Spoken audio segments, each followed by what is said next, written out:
Chapter 12. Manthara's Evil Counsel.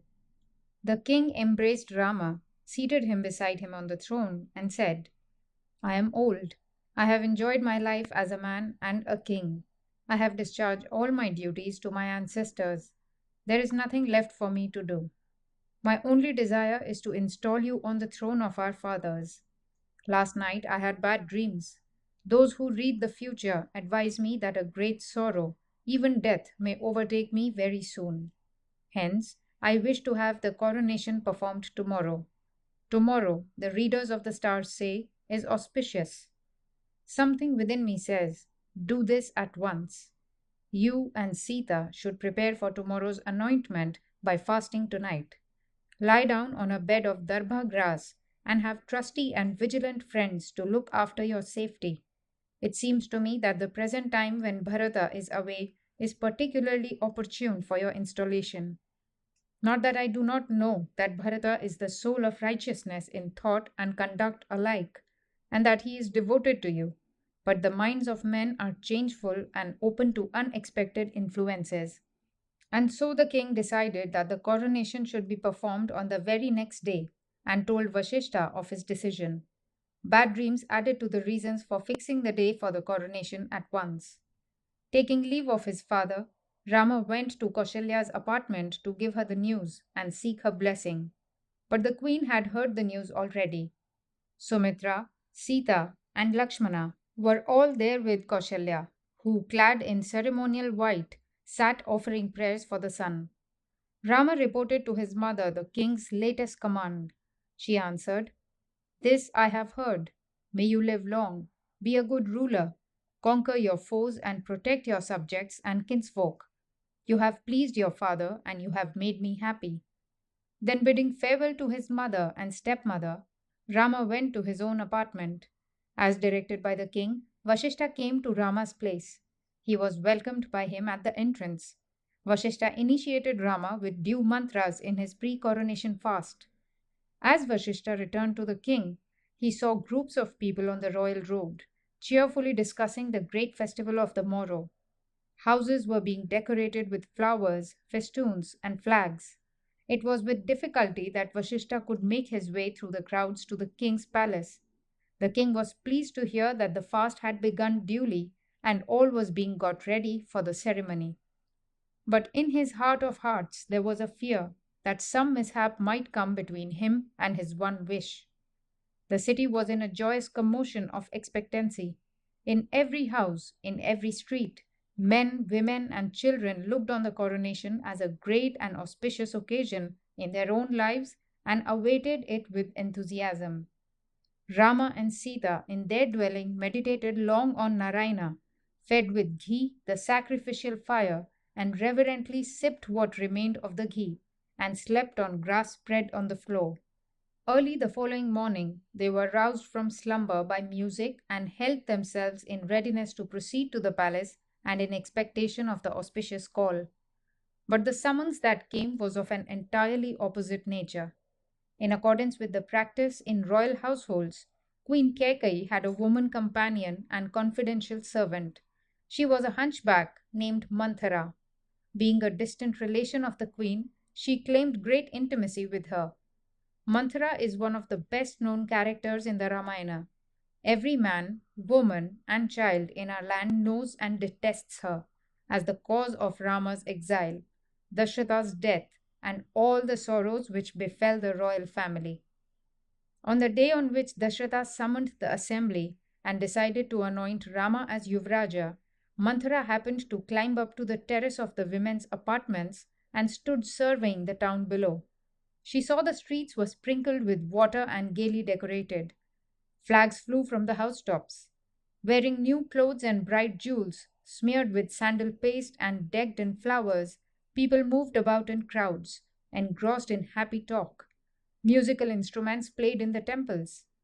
Manthara could not understand the reason for all this, for she did not know what the king had decided. Some celebration was on, she guessed. Manthara turned to a servant and asked her, Why are you wearing this silk dress? What is on in the city? Kaushalya seems to be distributing gifts to Brahmanas. She is a thrifty lady. and would not be doing this for nothing. There are festive sights and sounds everywhere. Do you know what all this is about? The little servant girl answered, dancing with joy. Why, do you not know that our Ramchandra is going to be anointed Yuvraja tomorrow morning? This was news. Manthara was overpowered with sudden anger. Quickly she hobbled downstairs. Straight she entered Kekai's room. Kekai was resting on her bed. Rise, rise, foolish woman! A flood of misfortune is rising to drown and swallow you. You are betrayed and ruined. Your sun is setting. Foolish girl, is this the time to sleep? Kekai, fearing that some calamity had overtaken Manthara, asked her gently, what is troubling you? Why are you thus upset? And the clever Manthara began. Destruction has come upon both you and me, my girl. Dashratha has decided to make Rama Yuvraja, the real ruler of this land. What greater cause for sorrow need I have? When grief comes to you, how can I remain unconcerned? I have come running to you. You were born and bred in a royal family. You were married into a royal family. Now, alas, all is over. Like the simple woman you are, you have been deceived. Your husband has cheated you with sweet words. It is a deep plot, as anyone can see. He put Bharata out of the way by sending him to the distant place of his uncle, and is taking advantage of his absence by hurriedly crowning Rama. By tomorrow it will all be over, and you watch all this lying in bed and doing nothing, while you and all who depend on you are being destroyed. And so Manthara went on talking. Kekai's ears heard the words without quite heeding their drift. Like the rest of the royal household, her mind was overwhelmed now with the joyous expectation of Rama's coronation, for she loved and esteemed Rama like everybody else. Manthara, you have brought me good news, she said. Is my son Rama to be crowned tomorrow? What greater joy can come to me? Here, take this. Ask me for anything else. So saying, Kekai took the necklace off her neck and gave it to Manthara. It was a royal custom at once to reward with a rich gift the bringer of any important good news. Kekai thought Manthara, like any other officious personal attendant, was ingratiatingly jealous in her mistress's interests. How could this woman understand the goodness of Rama or affairs of state? And so she thought her foolish fears would be banished if she saw that her mistress was happy at the event. Kekai's mind was still uncorrupted. She had the culture of her noble lineage and was not easily amenable to low thoughts. This but increased Manthara's grief. She flung away the necklace and said, woe to you, stupid woman! All is lost, and stupidly you laugh with joy. How can you be blind to the misfortune that is coming to you? Am I to laugh or cry at this folly? Your rival, Rama's mother, has conspired to making him king, and you jump with joy? Insane woman! What would be Bharata's state when Rama reigns? Would not Rama fear and ever look upon Bharata as a dangerous enemy? Rama knows human nature. He knows that Bharata alive would be a constant threat to his power and therefore must be killed. Does not one kill a cobra out of fear? Hereafter there is no security for Bharata's life. Tomorrow morning Kaushalya will be a happy woman, and you will be bent before her as a well-dressed slave. You will stand before her, hands clasped in obedience. From tomorrow your son too will be a subject and a slave. In these apartments there will be no more honor or joy. And she stopped, unable for grief to continue. Kekai heard all this and wondered. Why should Manthara have such fears? Does she not know Rama? Is he not Dharma embodied in human form? She said, Manthara, have you not known and rejoiced in Rama's truthfulness, right conduct, and humility? He is the elder prince and he gets the kingdom. Bharata will get it one day after him. What is wrong with all this? Why, dear friend, do you feel such grief? After Rama, Bharata will reign for 100 years. Do not cry. You know how affectionate Rama is to me. Indeed, he cares for me more than for his own mother. Does not Rama hold his brothers as dear as life? It is not right that you should fear any harm from Rama. Alas, alas, said Manthara. Why are you so foolish? Once Rama is crowned king, what chance has Bharata? Do you not know the rule of succession? When Rama ascends the throne, all prospects of royalty for Bharata and his line are at an end. After Rama, Rama's son will be king, and after him, that son's son will be king, and so the succession will go on. Eldest son succeeds eldest son. There is no chance for a younger brother, no matter how good or manly he is. My dear, you know not even this. What is one to do? Once Rama is crowned, she continued, he will not leave Bharata alone. There will be danger to Bharata's life. If you want Bharata to live, advise him to remain away, an exile from home. For if he returns, he will be coming to his death. It would be safest for him to leave even his uncle's house and hide his head in obscurity in some more distant land. And Kaushalya is no friend of yours. She bears you a grudge because you are the king's favorite and have often slighted her. And now she is sure to wreak vengeance on you. You know the wrath of a rival wife is a raging fire when it finds its chance. You may take it that, if Rama is king, Bharata is as good as dead.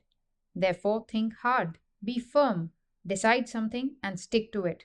Somehow Bharata must be crowned. Rama must be banished from the kingdom. Fear now entered the heart of the queen. Manthara won. Kaikeyi's face was flushed. Her breath became hot. Helpless, she clung to Manthara for comfort and safety.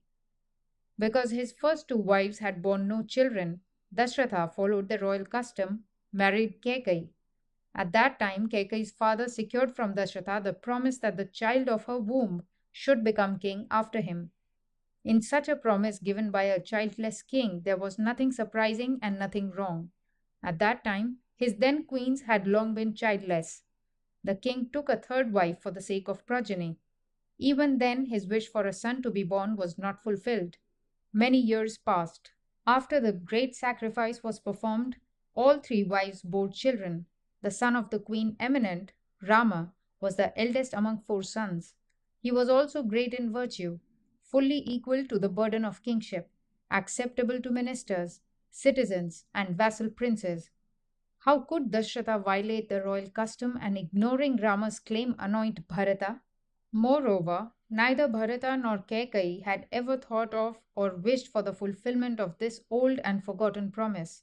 During all the intervening years, no word had been spoken on this subject.